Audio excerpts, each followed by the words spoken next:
After an unlucky start of the season in July, Robs kicked off August with an important home game against TPS, which was the last place team in the league table.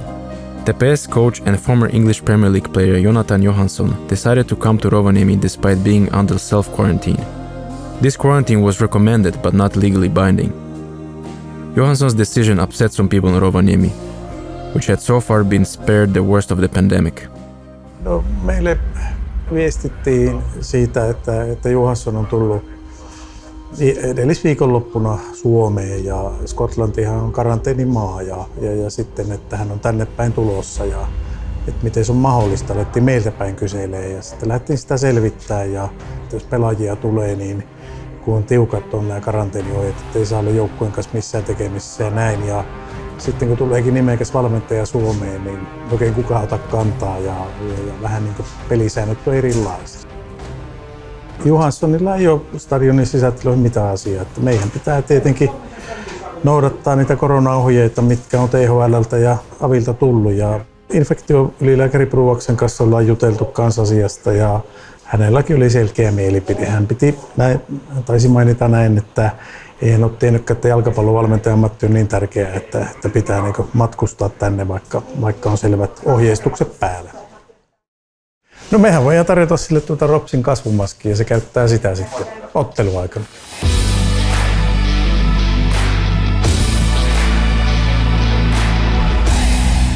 Palloseura! Rolla! Palloseura! Rolla! Palloseura! Kuonokoppa! Missä on Timpin kuonokoppa? Missä on kuonokoppa? Missä on Timpin kuonokoppa? Seura Rollosta! Me ollaan Palloseura Rollosta!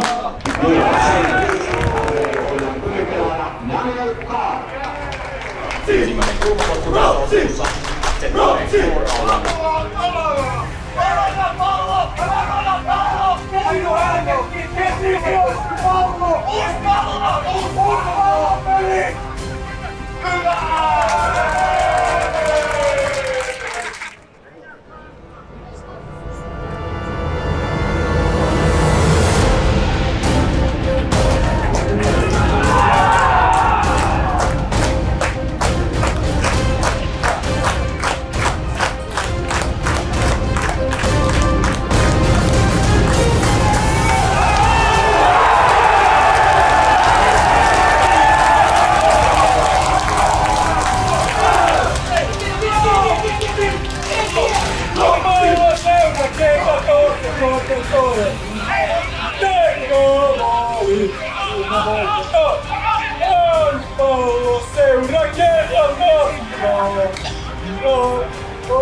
Rotsi!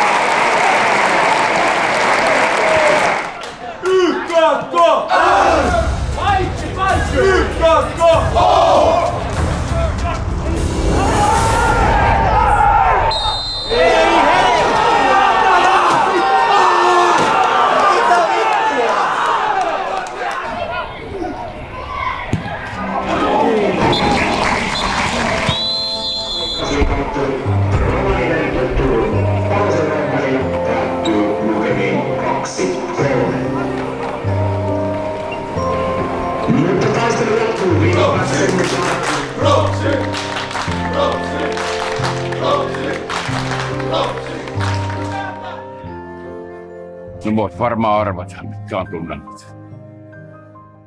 Me ollaan mietitty todella tarkasti, miten me tämän hoidetaan. ollaan oltu koko ajan yhteydessä sekä Veikkausliigaan että Palloliittoon. Ne on hyväksynyt kaikki meidän menetelmät. Kunnioitetaan Ropsin asema tässä otteluisäntänä, se oli ihan selvä, että me mennään niiden sääntöjen mukaisesti. Mun mielestä se oli sääli, että se tuli julki, koska Veikkausliiga on kärsinyt tarpeeksi että täällä pelataan tosi hyvä jalkapalloa, täällä pelataan monta hyvää nuorta pelaajaa, täällä on hyviä joukkoja, täällä yritetään todellakin kehittää jalkapalloa ja pitäisi jalkapallo olla kuitenkin se keskipisteessä. Ja se on vähän, että totta kai se tuntui multa vähän pahalta, koska mun kautta tämä julkisuus tulee ja se oli vähän sääli.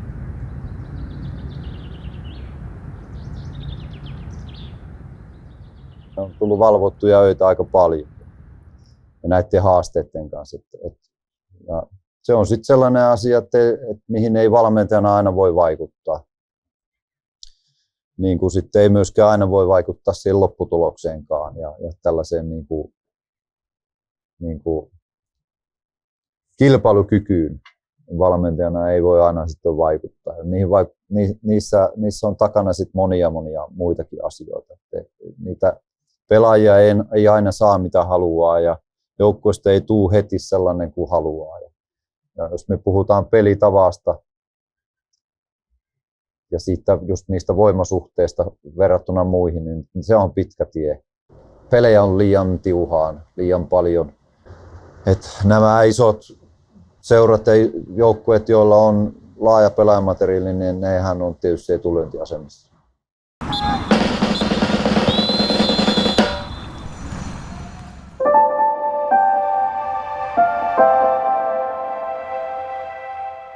Pikkusen tässä on haikea mieli.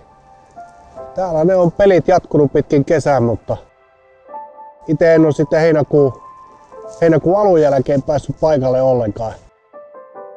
Tuo korona tulee semmoista ryppäinä koko ajan uudelleen, että tämmöisenä pienkeuhkoisena ei ole passannut ruveta urheilemaan eikä yhtään ei uskaltanut tulla tämmöiseen isompaan ihmisjoukkoon. Että urheilkoon nuo Ropsin nuoret sankarit, heiltähän se käy ja he siitä vissiin tiliäkin saavat jonkunlaista. Mutta kaiken on seurannut sitten tuolta tietokoneen ruudulta pelit, mitä sieltä on tullut ja kaikille lukenut, mitä Ropsista on kirjoitettu. Että koko ajan minua kiinnostaa, että miten tänä kesänä käy. Että kyllä, tämä arktinen jalkapallon sydän pomppii Ropsin puolesta koko ajan.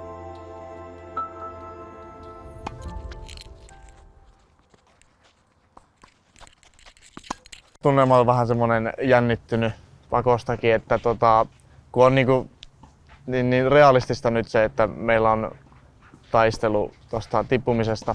Just nyt ollaan puhuttu joukkojen kanssa, että ei anneta se mennä päähän, että siitä ei saa tulla semmoinen, että ei saa unta öisin, että miettii, että tiputaanko me vai ei. No kyllä koronavirus ja toinen aalto huolestuttaa tosi paljon, että täälläkin on nyt tautitapauksia todettu ja ei me mitään olla muutettu täällä, me ollaan toimitaan edelleen THL-ohjeiden mukaan, mutta koko ajan pitää olla tosi varovainen ja toivoa, että yleisö ymmärtää myöskin sen. I think people are quite spooked of this COVID here.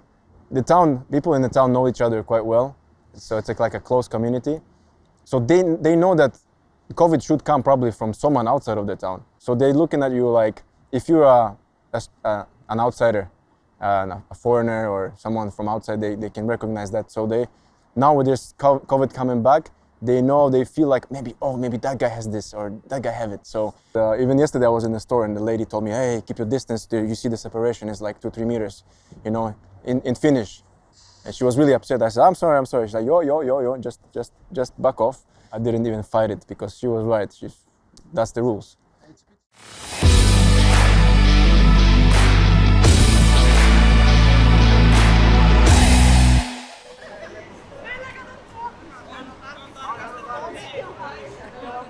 Todella tärkeä peli.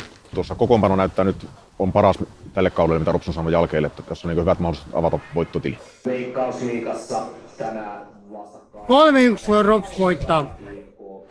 No pakko voittoa tässä vähän odotellaan, että 5 tappiota, 2 tasuria tullut, niin eipä meillä ole oikeastaan. Kotipelit pitäisi periaatteessa voittaa aina, niin kyllä nyt lähdetään siitä, että voitetaan.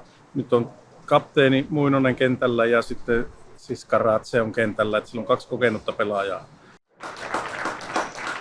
14 Fjurton, joukkueen kapteeni Eetu Muinonen.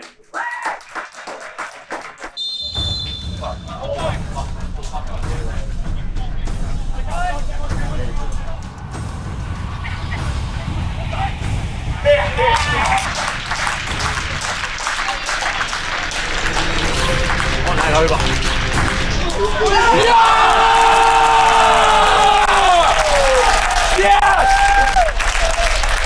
Kyllä aikana sitten.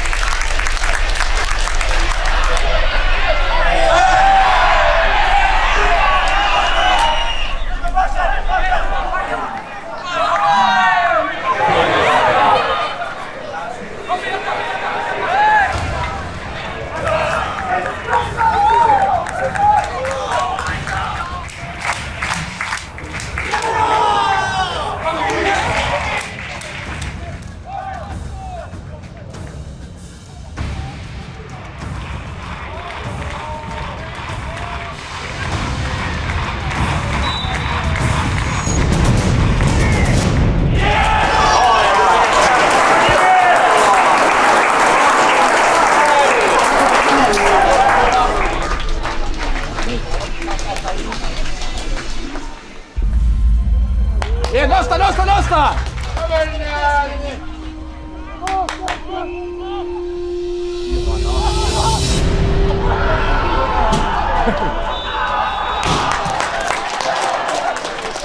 Ihana helppo pelannut. Oli ihana keskitys.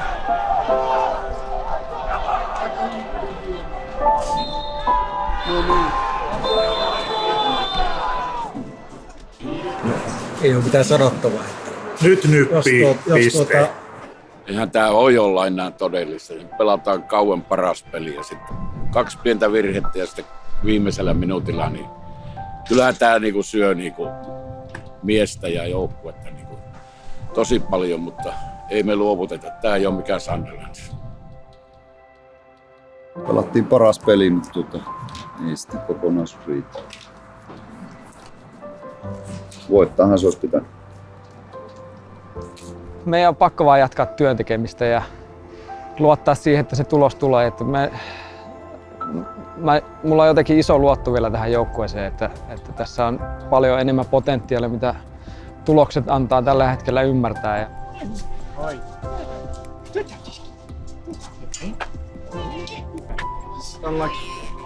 Okay guys. Easy, bye bye.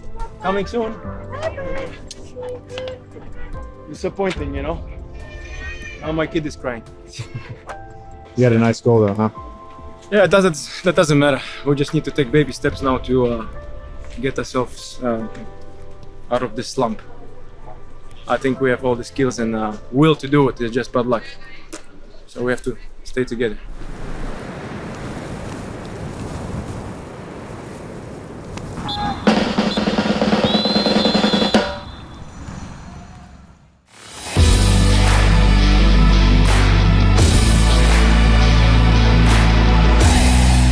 No ei tässä niinku toivoa menetetty, että kuitenkin ollaan katsottu tilastoja ja mietitty, ketkä siellä on pelannut, niin meillä on kaikki kokeneet pelaajat ollut syrjässä alkukauden ja nyt aletaan saada vasta niitä takaisin ja yli puolet kaudesta pelaamatta. Että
No, jälleen kerran olisi ollut pisteeseen mahdollisuus, mutta ei. Semmosta se on, joskus se menee oksan kautta maaliin ja joskus ei. Yllättävän rauhallisia oloinen olet kuitenkin, vaikka 10 peliä, koska nyt ollaan sitten kaverit ilman voittaa. Mistä sinä sen tiedät? No se niin kuin ulkoisesti olet monta kertaa jotenkin niin kuin kuohut enemmänkin, niin nyt sillä niin kuin olet löytänyt jotakin feng shuita sisällesi. Jussi patsaat jaetaan sitten syksyllä. Pelaajien kierrättäminen. Niin ei sitä käytännössä ole. Niin se on mentaalisestikin tosi vaikeaa ja raskasta. No en sano suoraan potuttaa ihan älyttömästi ja kaipaa semmoille jätkille niin tulosta. Ja nostaa hattuun, ne jaksaa tehdä töitä. Sitä niin ei vaan sit tuu sitä pientäkään palkintoa. Ei me anneta periksi. Ei me pohjoisen ihmiset, niin emme ole tehty siihen, että me luovutaan.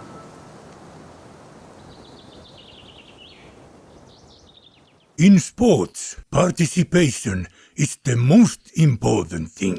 Also, strong backing from supporters is very necessary. Win or lose, you always stand behind your team.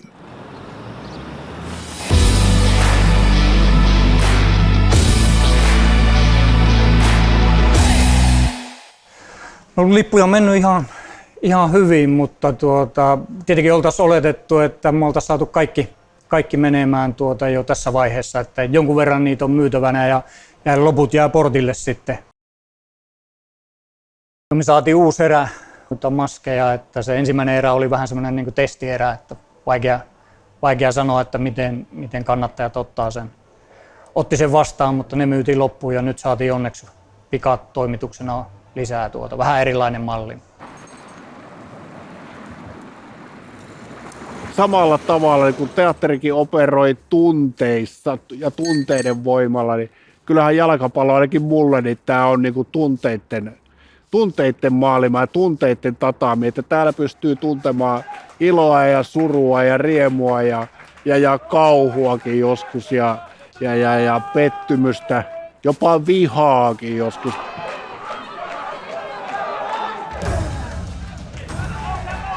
Täällä saa käyttää kaikkia niitä tunteita, mitä ihmisellä on.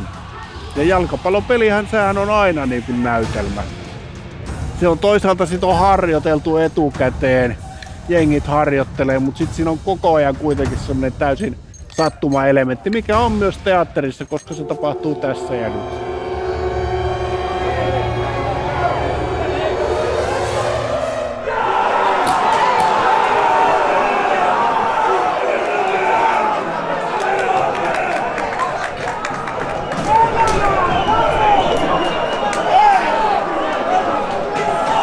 Ja pari minuuttia oltiin pelattu lisäaikaa. HJK 1-0 johtoon, maalintekijä 11. Robert Less. 0-1.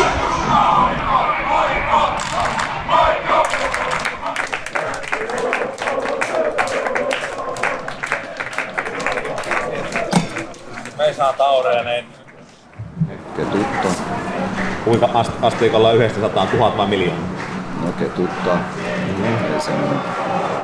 No ei, me ollaan 2 peliä nyt pelattu voisi sanoa, että 2 parasta joukkuetta vastaan Suomessa. Taisteltu pisteistä. Harmittaa ihan älyttömän paljon noiden poikien puolesta, mitä tuolla kopissa on. Ihan helvetin tiukkaa koko kuukausi, ei mitään viikosta puhuta kuin kuukaudesta. Pienellä ryhmällä ja vastustajalla on heittää sieltä kentälle Tanakaa ja Riskiä ja kumppaneita. Ja se on vähän silleen, että köyhä kyllä. Onko epäreilu olo? Ei, epäreilu. Ei urheilu ole koskaan reilu. Eikä tasa-arvoisesti. Kun näitä koetellaan, mutta luulen, että ne kuitenkin, vaikka ei tulosta tullut, niin se antaa niinku uskoa, että jos pystyy panemaan HJK seinään vasten, niin silloin tietää, että pystyy kyllä haastamaan kaikki. Mutta itseluottamusta on varmasti paljon lisää.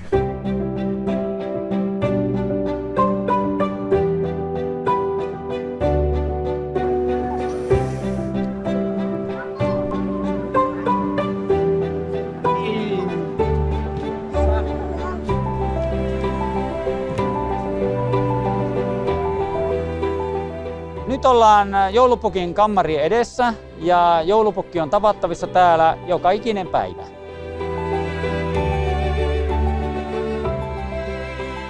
We're here to see Santa. Is he here? Joe can be also. No, not yet, Gab. Football? Football. Oh, that's a little bit surprising that you like football. No. He gets a little bit shy. Wow. Wow. No, tämä matkailun kansainvälinen kriisi niin vaikuttaa niin yhteistyökumppanuuksiin. Se vaikuttaa suoraan siihen, että matkailuyritykset ei ole lähtenyt sillä lailla mukaan, mitä ne on aikaisemmin ollut, mutta sitten heidän niin siinä ketjussa olevia yrityksiä myös puuttuu. Että kyllä sillä on niin tosi isot merkitykset ollut meidänkin toimintaan.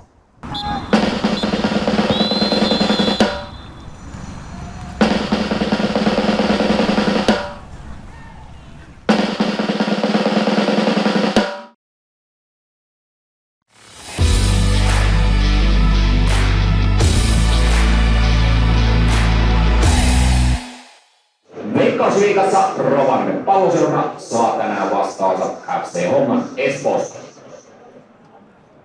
Otteluerotuomari Petri 3-2 tai 2-1 Ropsi kotivoitto. Kiistala, 4. erotuomari Tatu Korkala. Rops on varmaan päättänyt, että ne valmentaja vaihda. Kävi miten tahansa, että jos se kykenisi siihen, se olisi jo tehty. Ja minusta on tiennyt, että nyt seura tavallaan alistuu siihen, että se putoaa niin ykköseen niin sukkana. Tauriainen on hyvä valmentaja, mutta on nähnyt, että hän ei pysty saamaan sellaista henkeä tuohon porukkaan, että se voisi pelata niin voittavaa jalkapalloa. Ja hänen tämmöinen tietynlainen synkkämielisyytensä sitten tämmöisessä tilanteessa niin ei ainakaan parana just, että se tarvitsisi jonkun semmoisen avuksi, jonkun semmoisen hengen nostattaa ja jonkun kokennan valmentaja. Mutta nyt näyttää siltä, että seura ei tee mitään. Se on alistunut kohtaloksi. Ei se varmaan mikään salaisuus, että ne on vähän rahat tiukilla, mutta en tiedä. Paraneeko sitten vaihtamalla? Tietenkin mehän voitetaan tämä peli. 4-2. Materiaali tähän sarjamuotoon on liian kapea. Että kertaakaan Rops on pelannut parhaalla kokoonpanollaan vielä tällä kaudella yhtään kertaa, mutta toisaalta se ei taas ole oikein mahdollistakaan, kun pelejä on tämän koronan takia niin paljon, että pelaajia olisi pakko kierrättää, koska ne väsyvät. Nyt Rops niin pystyy pelaamaan 60 minuuttia vastaamaan, mutta se vastustaja heittää 5 maajoukkueesta kentälle, niin silloin juna jättää. Varmaan yksi voitto olisi aika tärkeää se joukkueen itsetunnon kannalta ja näin, mutta toivotaan, että se tänään tulee. Mutta siellä on nyt kuitenkin semmoisia kokeneempia pelaajia kentällä, normaalia enemmän tänään. Vie! Mene! Tässä!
Oman veikkausliigaottelun Ropsin ja FC Hongan välillä päättyy lukemin 1-3.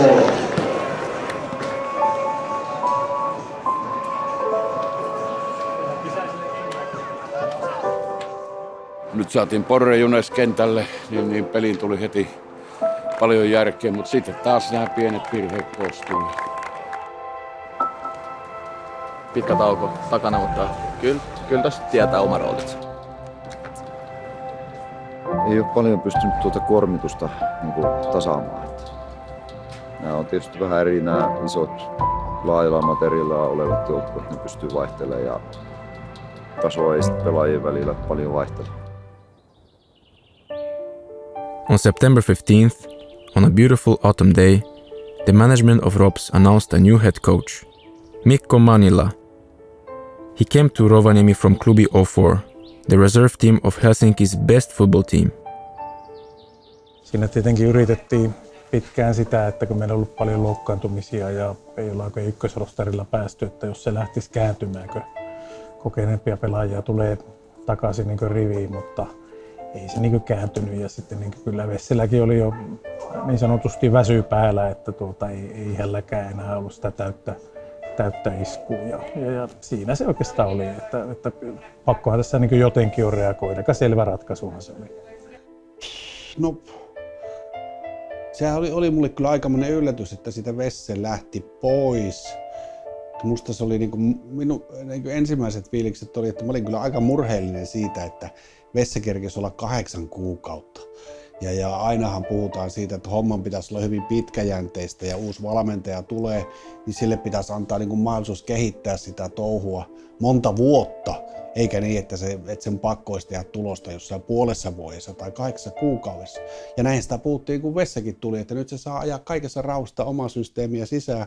Mikko Mannilaan päädyttiin sitten, kun oltiin juteltu hänen kanssaan ja aika nopeastikin sitten löydettiin yhteisymmärrystä. Siinä kyllä niin HJK-taustaisella valmentajalla on niin hyvä koulutus ja ammattimainen ote noihin asioihin ja sitten, että hän on halu tulla tänne pitkäksi aikaa ja sitoutua tuohon, niin, että pystyy kehittämään myös pelaajia jatkossa.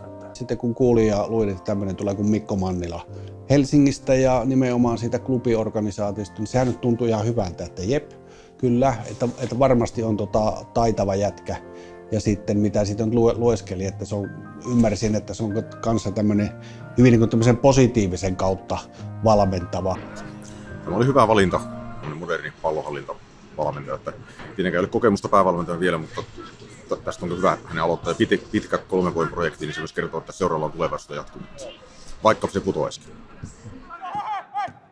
No joo, sehän oli mielenkiintoinen tapaus, kun Risto Niva soitti, lähti esittämään asiaa ja siinä sitten hetki pohdittiin ja soiteltiin uudestaan, keskusteltiin ja Riston viesti oli, että kyllä tässä aika nopeasti pitää päätös tehdä. Ja aloita oikea laita. Se oli sitten sama iltana 21.00 tyyliin, kun olin ulkona pienen happihypyllä ja pohdin näitä asioita ja oli tietysti vähän asiaa muutamia tällaisia luottoihmisten kanssa käynyt läpi, niin sitten tuli sellainen hyvä tunne, että hei, nyt tähän lähdetään.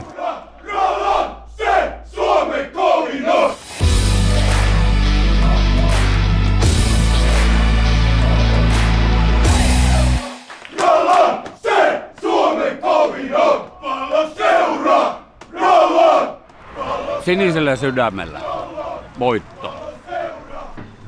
Kyllä tänään voitto tulee. Kuinka paljon? Usko on kova ja on odoteltu koko kausi. 1-0. 1-0.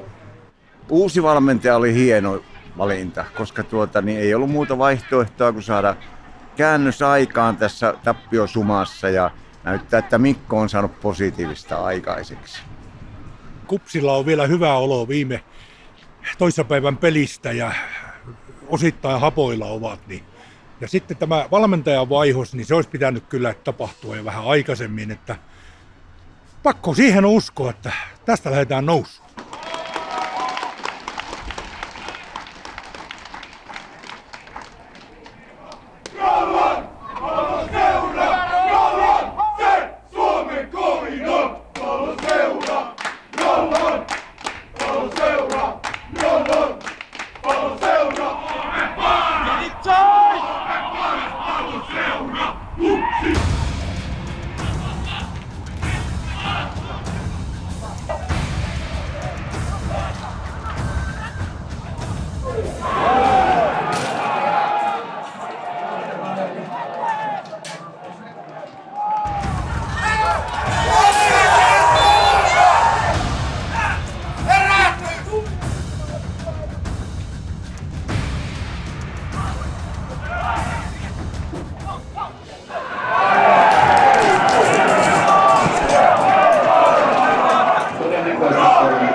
This was our team's 12th consecutive defeat.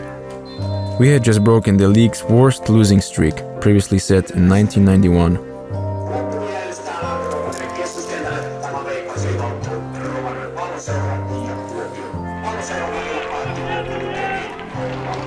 Suomessa. Taas hyökkäys kolmanneksella, niin siellä ei tapahtunut oikeastaan yhtään mitään. Mutta tästä meidän on vaan jatkettava edelleen. Morjesta.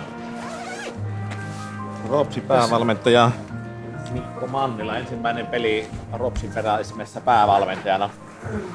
Minkälainen sulla tästä ensimmäisestä pelistä oikein? Mitä haluat siitä sanoa?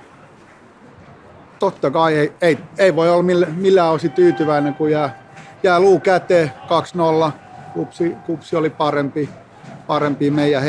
Meidän hetket oli aika pieniä. Olisin halunnut, että oltaisiin sytytty vielä enemmän. Jokainen jätkä saa varmasti vähän lisää motivaatiota ja virtaa ja haluaa näyttää sille valmentajalle, että haluaa pelaa ja ansaitsee niin joka minuutin, mitä on tuolla kentällä. Tuo porukka on niin yrittänyt, että ne on siinä niin taitojensa ylärajoilla, ne on pelannut ihan koko ajan. Ja ei me ole hävitty kertaakaan mitään 8-0, 7-0 tai 5-0. Ne on ollut 2-1, 1-0, että ne olisi voinut ne pelit kääntyä toisenkin päin vähän paremmalla tuurilla. Että kyllä mä oon niin kuin nähnyt niissä jätkissä koko ajan, että kyllä ne luottaa itteensä. Että ei ne, ja sitten kun on kuitenkin ammattijätkiä, että kyllä ne tietää sen, että fudiksissa joskus tulee voitto, joskus tulee dasuria ja joskus hävitään.